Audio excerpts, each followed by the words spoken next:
Hello, lovelies. Auntie couldn't be more thrilled to present my next guest. While checking out the cottage's extra rooms, he was kind enough to help me bring you this disturbing tale. Please welcome Paradox Noctis. His voice is divine. The stories on his channel, horrifying, terrifying, exquisitely so. Follow those links, lovelies. Go show him that creepy love. For now, have a drink, but don't drive. Just relax and settle in. Hear all about when being a defense attorney gets interesting by Horrid Daydream.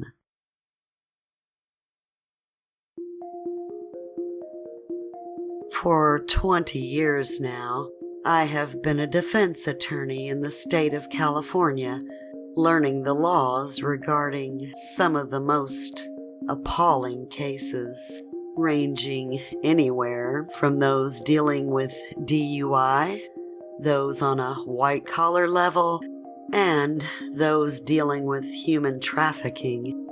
Safe to say, for years, I have seen some things that many people cannot say they have seen. And that's as far as I'll go in regards to that. One of the lighter cases involved a man who had been estranged from his own grandmother, called her up one day, and used fraud as a way to collect her personal information and steal hundreds of thousands of dollars from her. Here's the thing about being a defense attorney, though, that many attorneys will not tell you. We're defending the bad guys, and most of the time, we know they're bad. We don't side with them.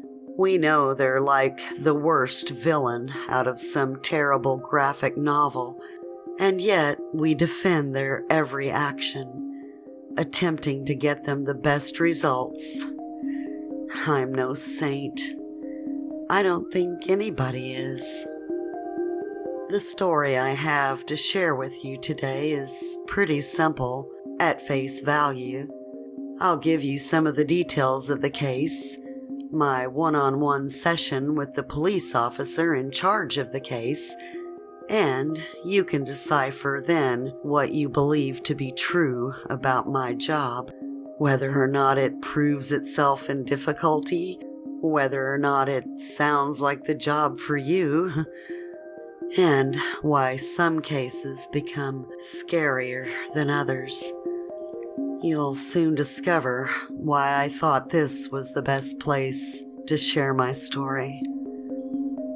5 years after starting my initial firm, smack dab in the center of LA, I received a call from a nervous man by the name of Jared, who needed to speak to me immediately after a variety of events unfolded, including a recent DUI and a suspected abuse case, which simultaneously landed him in prison. Unfortunately, as the events unfolded in front of my very eyes, I became quite suspicious of many of the details, which just weren't adding up. Upon my initial talk with Jared, I discovered that he was an extremely fidgety, squirrely type of man who seemed to have no experience in anything at first glance, barely functioning with his high level of anxiety. Somebody with my expertise understands how this can be true for many who have landed in prison, as it is a jarring experience for somebody who has never spent time there before. I learned that Jared owned his own realty business, which was extremely successful. He was a billionaire. He was also a single father who claimed that his wife was killed in their home in previous years, but no evidence was found. He had a 10-year-old daughter named Frances, and this is where shit gets interesting. Jared never wanted to talk about Frances, and I don't mean that he just brushed it off because there were other subjects to breach. Jared was visibly terrified of his daughter. The only reason why this becomes especially important is because Frances plays a vital role in his case, as she was one of the reasons why he ended up in prison. When Jared was found by the police, you see, he was being pulled over for a DUI. His daughter was sitting in the back seat, a blank expression on her face, as he ran blindly to the police and surrendered to the crime. Yes, this sounds weird at face value, and that's because it is.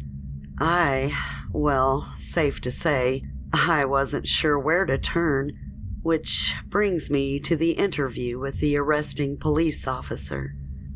This meeting was supposed to serve as a way for me to receive information about his case and also speak to them about the events surrounding the incident, as Jared would start bawling and become unresponsive every time he spoke about it.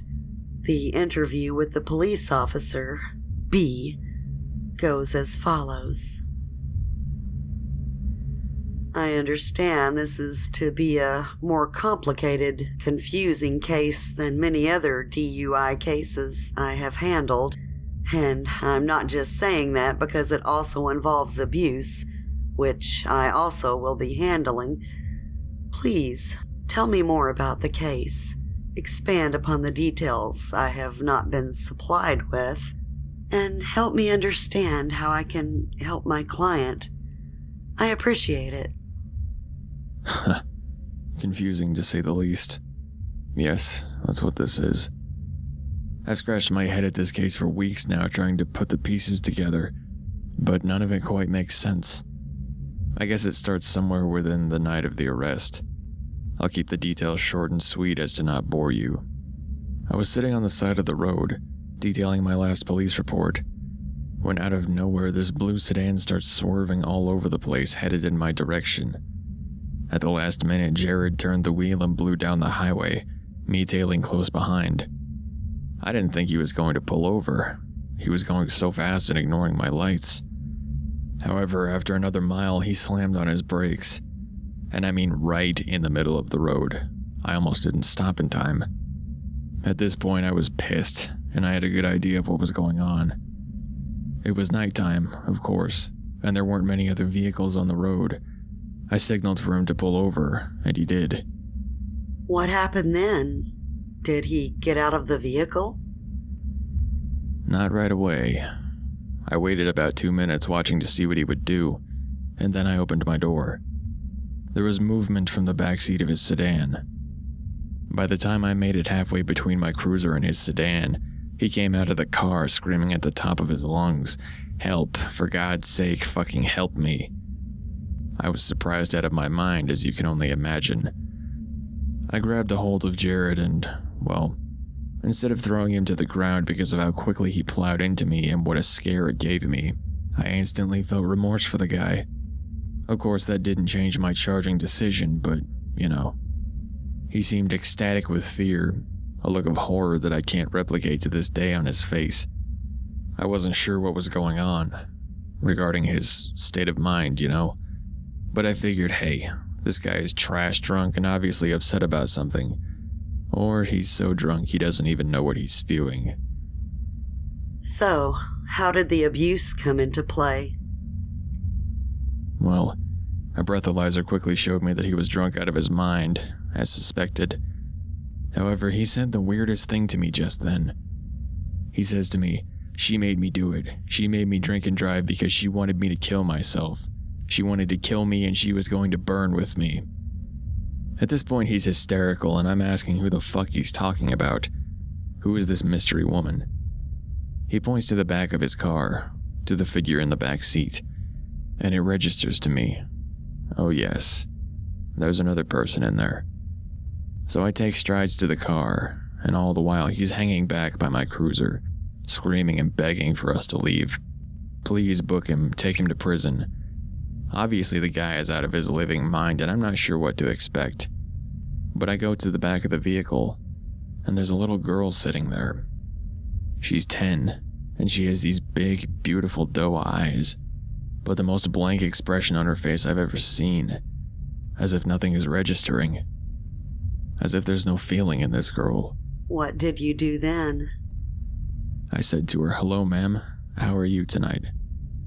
And it was then that she leaned out of the shadows and into the lights of the vehicles, and I saw the bruises.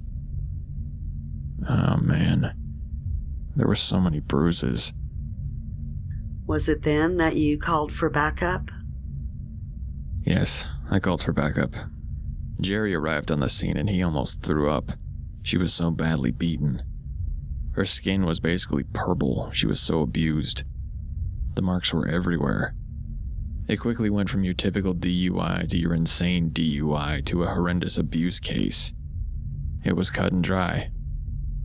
But it wasn't. Not really. You see, the case became much more complicated than that. And because I'm running out of time as I sit here at my desk, ready to take my next case, I will keep this part short and sweet. I swear everything I'm about to tell you is the truth. You see, even though Jared was charged with a DUI, he never received fines and he was released from prison. In all my years, I never so much as saw or heard of a case anywhere close to it. Jared remained hysterical the entire length of his stay in prison. You could tell that something within that man changed and that he would never return to his normal lifestyle. The moment that he was charged with abuse, everybody started looking a bit more closely at the case, and it was because of something that Jared said in one of his genuine moments of hysterics. He screamed, "She did this! She has been torturing me for years! She's a monster!"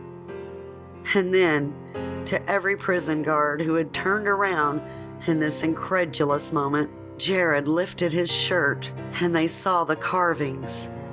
Jared had over 150 scars on his body, some still fresh, of Francis's name in a childish scrawl. Francis, who was under psychiatric care, as she not only appeared depressed, but was also completely mute, was in a care center for her bruises and emotional trauma. Then comes the interesting part, and the reason why Jared was released without another word. I received a call from the lead prosecutor on his case, who told me the charges were dropped. When I appeared alarmed and questioned him, he told me that he couldn't say much about the case, but that he wasn't sure if I would hear from Jared again. You see, the day he called, Francis went missing from the care center. Because many of the children in there were self-harming, there were bars over the high-security windows in each of the children's rooms. Francis shared a bedroom with a little girl named Cleo, who was found dead in the room that morning. The steel bars on the windows chewed through with teeth. Francis never spoke, so she had never opened her mouth any of the times anybody had seen her. But Jared claimed that she caused the scars on his body and herself with her own teeth. And evidence at that scene does prove this correct.